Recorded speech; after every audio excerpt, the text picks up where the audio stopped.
Dah berani sangat hina kitab suci, berdepan lah hang dengan undang-undang.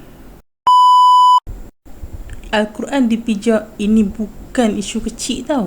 Ini satu penghinaan terhadap semua umat Islam kat muka bumi ni. Tengok macam yang Puris kata. Saya nak sebut dulu pendirian Islam. Apa yang kita diajar supaya kita ni tidak go beyond ataupun tidak melanggar parameter yang ada antara satu agama kepada satu agama yang lain. Allah SWT berfirman, "Wala tasubbul ladzina yad'una min dunillah."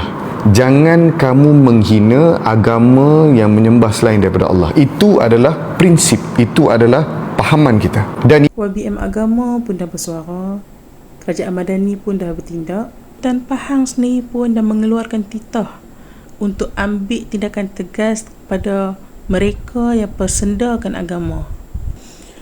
YBM Menteri Agama pun dah banyak kali sebut dah, soal isu penghinaan agama ni satu benda yang kita tak boleh nak pandang ringan. Tapi ada je mulut-mulut yang tak henti-henti duk spin kata YBM Menteri Agama ni tak buat apa-apa. Apa yang dimaksudkan yang tak buat apa-apa tu? Kalau tangkapan, siasatan, dakwaan tu bukan satu tindakan, apa lagi yang apa mau? Tak salah kita nak marah pasal kita adalah umat Islam yang berhak marah.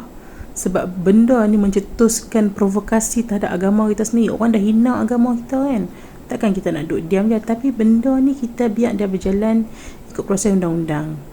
Takkan kita nak main langgar je kan. Takkan nak ikut luar daripada proses mahkamah pula. Sekali jadi benda lain.